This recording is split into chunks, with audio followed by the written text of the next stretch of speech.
Está con nosotros el ministro de Economía de la provincia de Córdoba. Vamos a hablar de los números de la provincia. Se ha conocido la ejecución presupuestaria y hay quienes creen de que esos números son auspiciosos, pero bueno, lo mejor es preguntarle al ministro, que es Osvaldo Giordano, a quien le agradezco que esté con nosotros en mi nombre y en nombre de Ricardo, y preguntarle si le parece que estos números son auspiciosos, si está conforme con estos números. ¿Cuál es la visión que tenés, Osvaldo, sobre la situación de la provincia? Bueno, primero agradecerte a vos y a Ricardo la invitación. Como todo tiene varias respuestas, sí, en el contexto de la Argentina yo creo que sí. Es decir, si uno mira la situación actual y lo que viene en la Argentina de hace como mínimo 10 años, pero particularmente a partir del 2018, ¿no? Donde se inicia un ciclo de recesión, bueno, luego la pandemia y demás, uno diría, la sacamos barata, ¿no? Porque lo que está sufriendo las empresas, la familia, bueno, la población en general es muy grande. Y en ese sentido, bueno, tener una situación en la cual todavía el Estado tiene un margen de ahorro interesante, importante, que no solo le permite afrontar todas sus deudas en un contexto donde no hay acceso al crédito, a un crédito, ¿no es cierto?, razonable, y a su vez financiar un plan de obra importante, digamos, para lo que es la provincia, uno diría no hay nada de qué quejarse. Obviamente, uno aspiraría a más, pero para eso habría que salirse de la Argentina. Yo no creo que en la Argentina haya muchos casos donde uno pueda decir que está conforme. Me parece que bueno, el inconformismo es generalizado y creo que no es bueno caer en la resignación, sino bueno, en aspirar a más, porque creo que nos merecemos más, que es factible más, y bueno, ojalá el año próximo con el cambio de gobierno lo podamos concretar. Te hago una pregunta de un número primero. ¿Qué es el tema del nivel de deuda que tiene la provincia? ¿Cuál es el grado de preocupación que tiene en el hecho de que tenga un porcentaje muy alto de esa deuda nominada en moneda extranjera? A ver, el porcentaje sí es casi 100, pero tiene lógica porque no hay crédito razonable en pesos. Es decir, no es que haya mucho en dólar, no hay prácticamente, es casi mínimo, digamos, la deuda en pesos porque no hay mercado de acceso a pesos, a plazos y a tasa razonable. Así como la familia no se endeuda, o cuesta mucho, ¿no?, que una familia se endeude para comprar su vivienda, por ejemplo, con un crédito hipotecario, lo cual es lo más común en el mundo desarrollado, pero que acá es muy limitado. Bueno, en el Estado pasa lo mismo, es decir, crédito solo hay a plazo y a tasas razonables en moneda extranjera. Por eso ese porcentaje. Ahora, en volumen es un volumen más que manejable, diría, dentro de las muchas preocupaciones que uno puede tener en la administración del Estado, yo diría es de bastante baja prioridad. Yo creo que no hay para nada afectado. De hecho, hoy, justo está viendo hoy los números, más o menos representa 4 meses de recaudación la deuda total, que es una deuda que bueno, está en varios años distribuida, con lo cual Córdoba ha tenido bueno, situaciones de mucho más deuda que la actual. No creo que pase por ahí, los servicios de la deuda son una fracción muy pequeña del gasto total, así que no creo que esté por ahí la preocupación. Así que no temes que una eventual modificación del tipo de cambio tenga un impacto significativo sobre las finanzas de la provincia. Obviamente, digamos, si hay una devaluación fuerte, de ese 4 puede llegar a pasar a ser 5, digamos, pero no, eso distribuido en un montón de años no te cambia y ya sabes que probablemente cuando hay que pagarlo nuevamente haya cambiado la situación. Entonces, yo creo que se ha generado, no sé, porque en Córdoba como que un tema tabú, ¿no?, donde todos los meses se está repalteando y demás, y yo no lo creo. Algo parecido pasa, ¿no?, con las transferencias discrecionales de la nación, ¿no? Muchos preguntan, bueno, ¿y qué pasa ahora si Massa corta las transferencias? Bueno, cuando uno mira, así como cuando uno mira en los gastos, el servicio de la deuda es 3%, 4%, 2%, digamos, no es algo que mueva la aguja. Por el lado de los ingresos, las transferencias discrecionales lo mismo, es 2, 3%, así que aun cuando pase algo tremendo que te corte todo, bueno, no es algo que te vaya a alterar la cuenta como otros factores. Para Córdoba, porque hay algunas provincias que dependen más. Exactamente, yo creo que en el caso de la deuda, por este tema del dólar, ¿no es cierto?, genera una deuda y se pierde dimensiones de la magnitud en el número total del presupuesto. En el caso, creo que de las transferencias discrecionales, como pasa en otras provincias donde dependen mucho de transferencias discrecionales, se traslada a Córdoba, cuando en realidad en Córdoba no es relevante. No digo que todos los temas suman, ¿no es cierto? Pero me parece que hay que saber ponderar cuál es la relevancia de uno y otro. Te pregunto de otro tema que generalmente preocupa a los ministros y que además vos conoces mucho porque estuviste responsabilidad directa en su administración, la caja de jubilaciones de la provincia.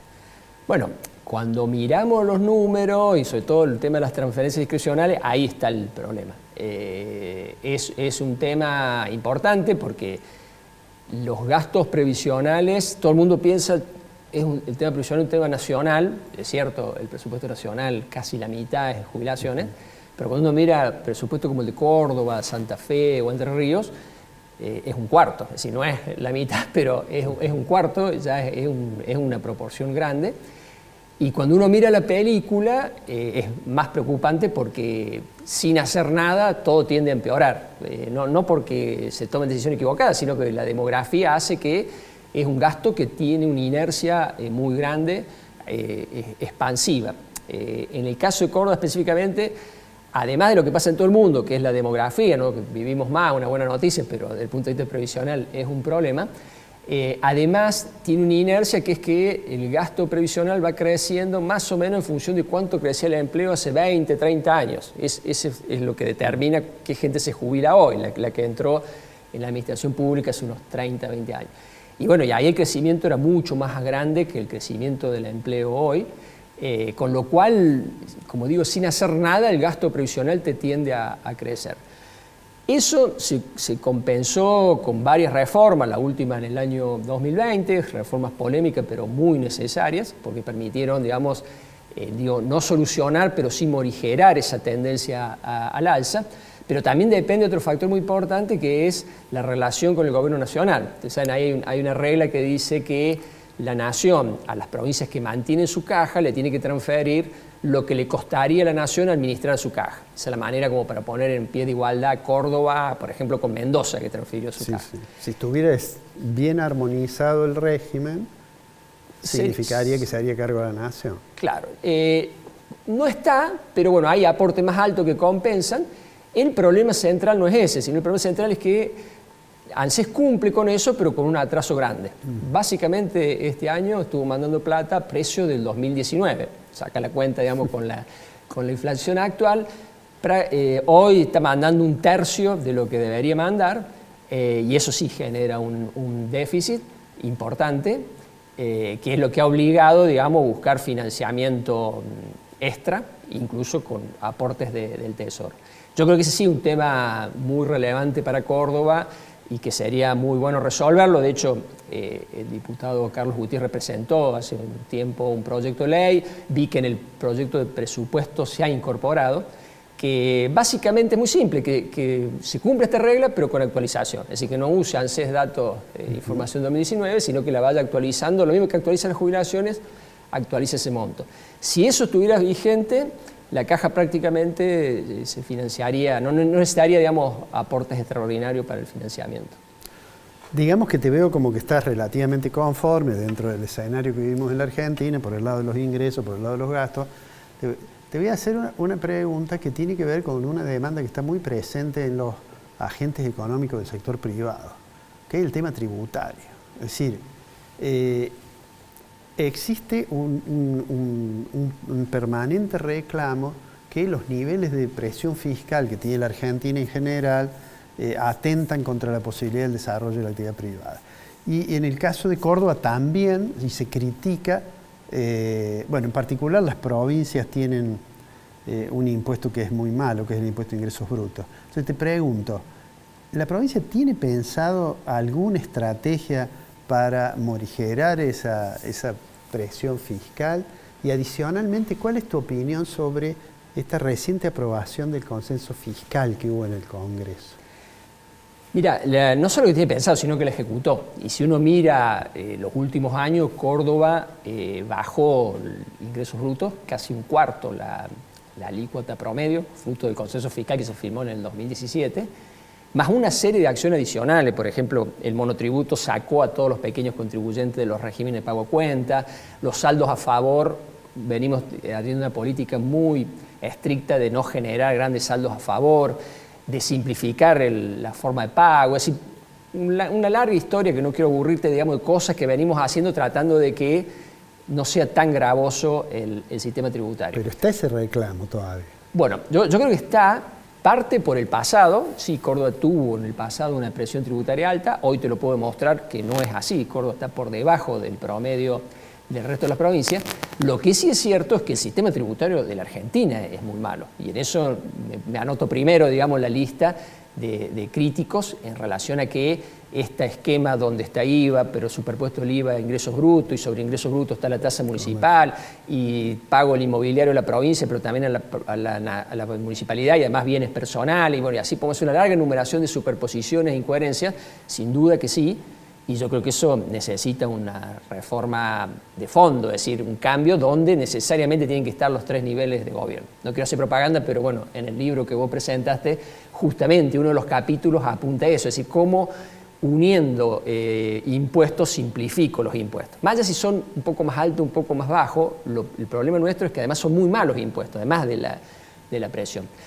Pasando limpio, yo creo que Córdoba hizo un gran esfuerzo, por ahí todavía pagamos culpas del pasado, pero hoy se hizo un gran esfuerzo, pero claramente está dentro de los límites de lo que es estar en la Argentina, donde el sistema es muy malo. Es decir, yo creo que si ingreso bruto no debería existir directamente. Nosotros podemos hacerlo un poco menos distorsivo, bajando alícuotas, tratando de que no los pagos a cuenta no generen saldo a favor, pero la verdad es que es un impuesto que habría que eliminar, y la propuesta que nosotros planteamos es, bueno, unirlo a IVA, y que el IVA es un impuesto mucho mejor que ingreso bruto. Esa es la salida. Y el tema del consenso también, nuevamente hay un error, digamos, se plantea las provincias van a aumentar impuestos, objetivamente los invito, digamos, en la página web del Ministerio están los datos desde el año 2017 a ahora de las alícuotas. Las provincias en general bajaron, hubo algunas que no, por ejemplo Ciudad de Buenos Aires aumentó los impuestos, Córdoba es la que más bajó, pero lo que se planteó ahora es simplemente un congelamiento de eso, es decir, como que no se profundice esa baja, que yo creo que era irrealista, digamos, plantearse una baja sin un cambio más de fondo, de manera que me parece lo mejor que se puede haber hecho es eso, ¿no? Darle el acta de función al consenso como estrategia y abrir pie a que el año que viene ojalá se dé la instancia para una discusión más estructural que implique directamente eliminar ingresos brutos y no tratar de mejorarlo cuando sabemos que no se puede mejorar. Bueno, Osvaldo, el gobernador está contento con el ministro de Economía, ¿no? Digo, hay que preguntarle. No, no hace falta. Uno podría aplicar aquello de las preferencias reveladas, porque ha cambiado varios ministros hoy y no ha dicho nada del de Economía. No se olvidó de nosotros, pero lo cual no es mala noticia para un ministro de Economía, claro, que se olviden de él, digamos. Osvaldo, te agradezco mucho que hayas venido y seguramente vamos a seguir conversando, porque la situación de esta que yo te mencionaba de los impuestos, la situación fiscal en general de Argentina, amerita que la gente que trabaja, la que está encima de los números, dé su opinión, y esas opiniones son muy valiosas.